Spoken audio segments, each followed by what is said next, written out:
సింహరాశి వారికి ఈ వారం చాలా వరకు అనుకూలంగా ఉంది. సప్తమంలో రాహు బలంగా ఉన్నారు, అష్టమ శని బలంగా ఉన్నారు, భాగ్యంలో కుజుడు బలంగా ఉన్నారు. రియల్ ఎస్టేట్ సంబంధించిన విషయాలు సానుకూలంగా ఉంటుంది. మీరు ఈ వారం ఏ పని ప్రారంభించినప్పటికీ శుభ ఫలితాలను ఇస్తాయి. అయితే వ్యయంలో గురువు ఉన్నారు, పంచమ అష్టమాధిపతి గురువు వ్యయంలో ఉన్నారు, ఖర్చులు అధికంగా ఉంటుంది. అయితే అవి శుభ సూచకమని చెప్పచ్చు. ఖర్చులు ఎలా ఉన్నప్పటికీ రాబడి కూడా అలాగే ఉంటుంది. ఒక స్థిరచరాస్తులు కానీ లేదంటే ఆభరణాలు కానీ కొనుగోలు చేయాలి, పిల్లలకి సెటిల్మెంట్ చేయాలి అన్న ఆలోచన ఎక్కువగా ఉంటుంది.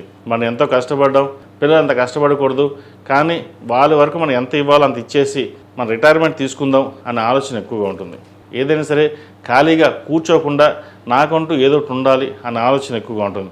జీవిత భాగస్వామి సలహాలు సూచనలు మీకు మేలు చేస్తుంది. అదేవిధంగా సొంత వ్యాపారం చేస్తున్న వారికి మంచి లాభాల బాటలో ఉంటుంది.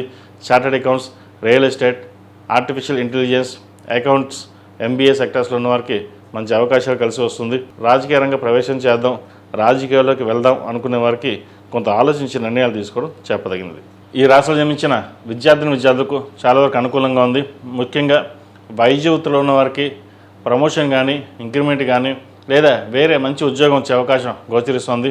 మీరు అనుకున్న సీట్ లభిస్తుంది. ఏది ఏమైనప్పటికీ వైద్య రంగంలో ఉన్నవారికి కాలం అనుకూలంగా ఉంది.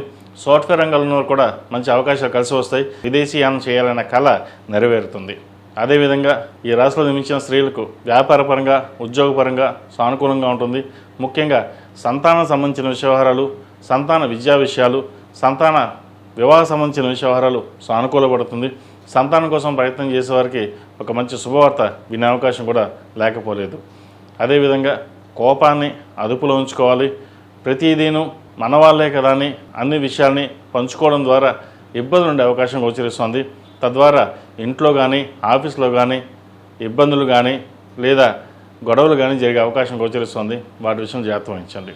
ఈ రాశివారు ప్రతిరోజు ప్రతినిత్యం ఆరావళి కుంకుమతోటి అమ్మవారిని పూజించడం, దుర్గా స్తోత్రాన్ని పండించడం చెప్పదగినది. ఏదైనా ఇబ్బందులు ఉంటే తొలగిపోతాయి. అదేవిధంగా అష్టములకా తైలంతో ఓం నమస్తేతో దీపారాధన చేయండి, మంచి ఫలితాలు సంప్రాప్తిస్తాయి. ఈ రాశిలో జన్మించిన వారికి కలిసి వచ్చే సంఖ్య 1, కలిసి వచ్చే రంగు తెలుపు.